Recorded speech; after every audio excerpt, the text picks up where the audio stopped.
मरी में आने वाली क़यामत का जिम्मेदार कौन? महकमा मौसमियात ने शदीद बर्फबारी का पहला अलर्ट 31 दिसंबर को जारी किया। दूसरा अलर्ट 5 जनवरी को जारी किया गया। वज़ीर आज़म ऑफिस को शदीद बर्फबारी से आगाह कर दिया गया था।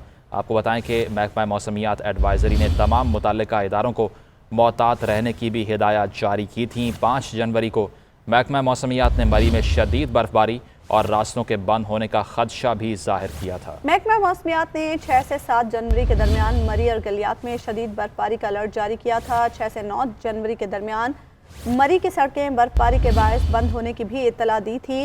वजारत हवाबाजी को भी शदीद बर्फबारी के मुतालिक आगाह कर दिया गया था।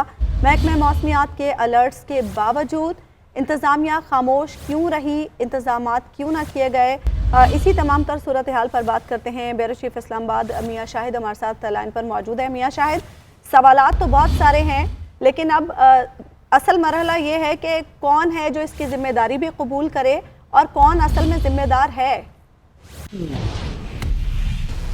देखिए, जो ट्वीट्स हो रहे हैं और ऐलानात हो रहे हैं ये आज हो रहे हैं, और जो कल रात गुजरी है वो क़यामत खेज़ रात थी।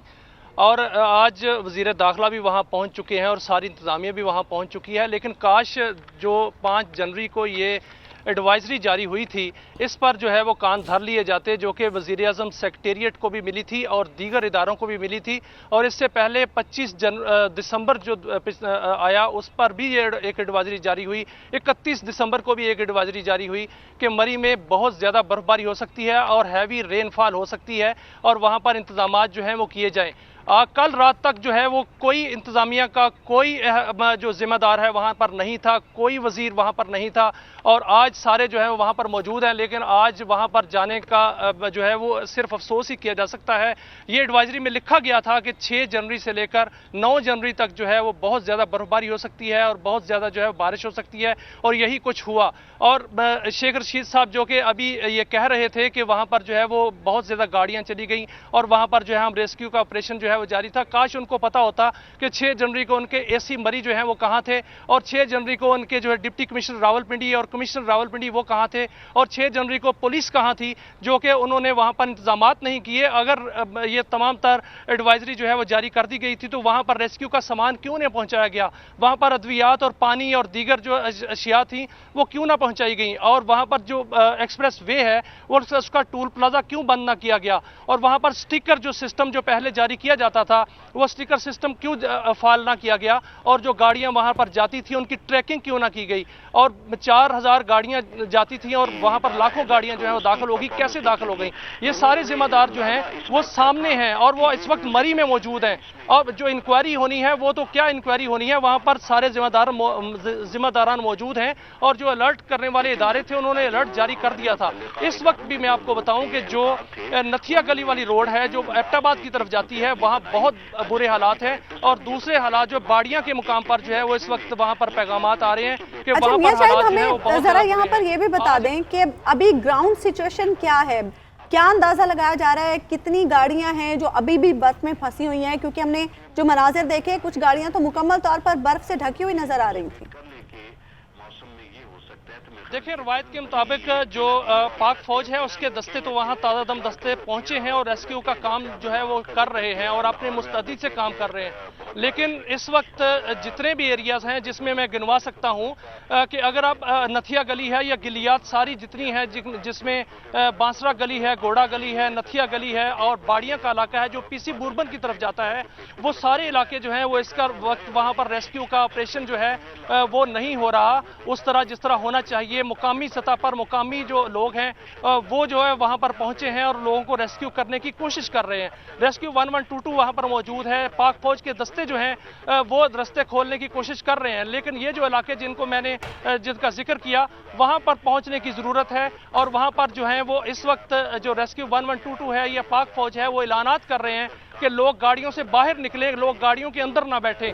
जितनी भी अमवात हुई हैं और गाड़ियों के अंदर बैठने से अमवात हुई हैं, क्योंकि ऑक्सीजन लेवल जो है वो खत्म हो चुका था और ऊपर बर्फ थी और हीटर चल रहे थे और गाड़ियों के पेट्रोल भी खत्म हो गए, जिसकी वजह से वहाँ पर अमवात हुई हैं। जैसे आपने बताया कि 4000 गाड़ियों की गुंजाइश थी, लेकिन 1.25 लाख गाड़ियाँ वहाँ पर पहुँच गई। और वज़ीर दाखिला शेख रशीद की अगर बात करें तो उन्होंने भी एतराफ़ किया कि कल सुबह हमें रास्ते बंद करने चाहिए थे। तो एक तरह से जिम्मेदारी कबूल कर रहे हैं और नाकामी का एतराफ़ भी कर रहे हैं। मुजम्मल शेख रशीद साहब को ये पहले इदराक होना चाहिए था कि 6 जनवरी को जो है वो अलर्ट जारी हो चुका है। वो वज़ीर दाखिला हैं, वो आम बंदे नहीं हैं और आम आदमी को पता नहीं होता। जो ये इतराज़ किया जा रहा है कि पुलिस की जानिब से कि वहाँ पर लोग क्यों गए हैं, लोग तो जाते हैं, हर साल जाते हैं, लेकिन वहाँ पर इंतजामात होते हैं। इस दफ़ा इंतजामात नहीं हुए। जो एसी मरी है वो ठीक है मियां, शायद आप साथ ही रहेगा, आपसे मजीद बात करेंगे। इस वक्त तर्जुमान रेस्क्यू दिबा शहनाज साहिबा ने हमें ज्वाइन किया है। दिबा शहनाज साहिबा, बहुत शुक्रिया आपके वक्त का।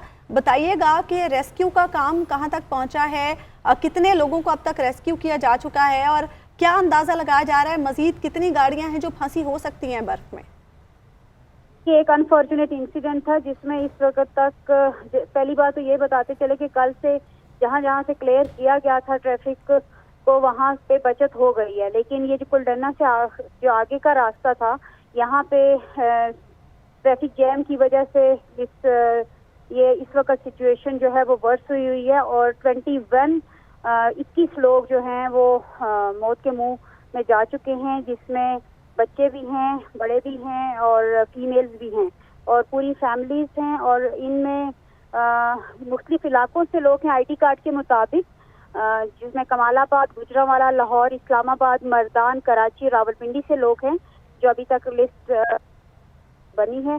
और रेस्क्यू ऑपरेशन में बहुत दुश्वारियां इसलिए आ रही हैं कि ट्रैफिक जैम की वजह से रेस्क्यू के रिसोर्सेज 3 गाड़ियां वहां पहुंच नहीं सक रही थी, तो ऑन फुट हमने अपना ऑपरेशन कंटिन्यू किया हुआ है और इसमें रावलपिंडी, अटक, जेलम की टीमें भी बुलवा ली गई हैं, वो भी असिस्ट करने के लिए, ताकि ह्यूमन रिसोर्स की चेन बना के जहाँ तक भी गाड़ियां नजर आ रही हैं। हमारा पर्पस ये है कि जो जिंदा लोग हैं कम अज कम उनको बर वक्त वहाँ से निकाल के सेफ एरिया में पहुंचाया जाए और जो डेड बॉडीज हैं फिर उनको भी निकाल के तो बाहिफाजत तरीके से हम आर्मी लॉजिस्टिक। बिल्कुल दीबा साहिबा, अगर बात की जाए अलर्ट्स की तो महकमा मौसमियात की फोरकास्ट भी थी, तो आप लोगों तक ये इतलात पहुंची थी, जो अलर्ट्स थे उससे वाकिफ थे, हाई अलर्ट पर थे, ये तमाम तर वाक़यात जो हुए हैं इससे पहले?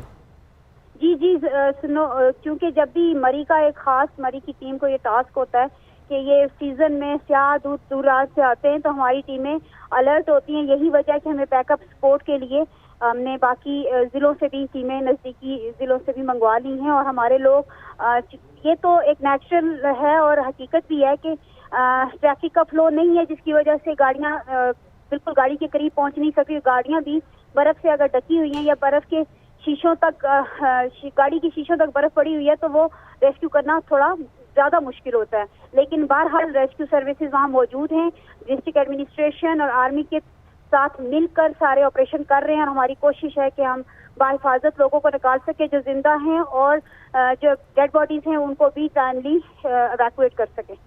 ठीक है, बहुत बहुत शुक्रिया दिबा शहनाज साहिबा, आप JNN से गुफ्तगू कर रही थी। दिबा शहनाज साहिबा हमें रेस्क्यू ऑपरेशन के हवाले से बता रही थी।